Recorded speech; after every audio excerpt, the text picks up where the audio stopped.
Hello, my name is Cody Northrup, and today I'm going to be telling you a little bit about the fire service and what makes it such a great profession. And let's get started. So, like I was saying, my name is Cody Northrup.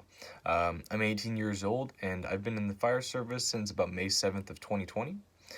So almost a year coming up.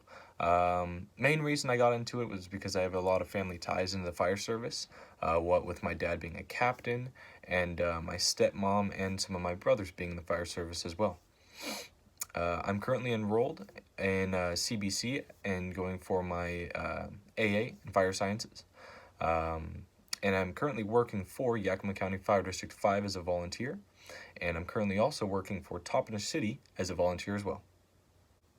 So I'm going to be talking a little bit about the brief history of firefighting and where it started out from. Because a big misconception is, how it started, where it started, and quite honestly, whether men did run around with buckets and run around with, hoses, and it quite honestly did. We used to have stuff called bucket brigades, back in the early 1900s and late 1800s.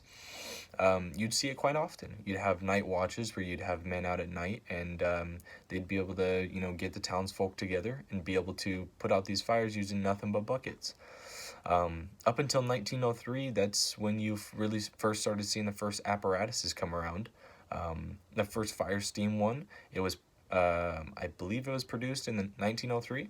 And once 1905 came around, that was when we got our first combustion engine.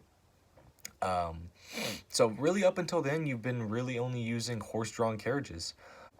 So one of the biggest things about the fire service is that it didn't always used to be a job that everyone wanted.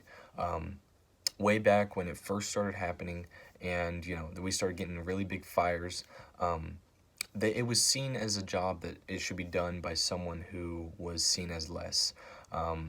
So back then when everyone was immigrating, they had Irishmen do it, because the Irishmen were seen as immigrants and they weren't really seen as citizens at the time. So they had them being the ones that were, putting out these fires, and it was a very dangerous job. So back then you would really only see in firehouses, Irish families were the ones that typically took them over. So if you wanted to be someone that came in from the outside, you had to really know these families. So it was really difficult for anyone that wasn't Irish at the time to become a firefighter. And that wasn't up until, about 100 years ago that we started to see diversity, and we started seeing more and more people being allowed into the fire service. So one of the biggest things to the fire service is it's always changing. With all the new COVID precautions that we have going around, our SOPs are changing all the time. Responding to aid calls, responding to, medical calls. We're always changing our stuff. Pre-COVID down here in Toppenish, you didn't have to wear our coveralls, but now we do. So we're always changing.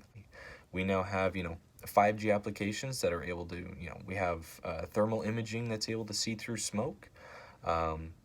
So it's a lot of technology based around the fire service. And like I said, with technology always changing, the fire service is always changing.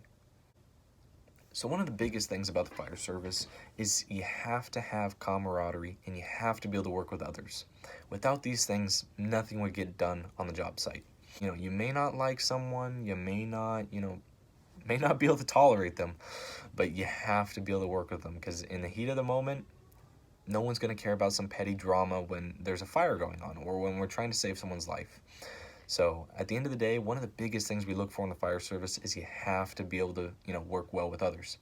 So one of the other biggest things is that customer service is the main thing, along with partnership with other people that we're working with. You do also have to be, physically and mentally fit. It might change per department you go to. You might also have to, have long hours. You might have to be able to adjust to those conditions, whether you're working a 24, you're working a 48, maybe you're working a 72-hour shift, and you have call after call after call, you're not getting any sleep. So you have to constantly adjust to issues that are happening in your department. You also have to be durable and flexible. You have to be able to be flexible around shift hours. You have to be able to be flexible around other guys in your department.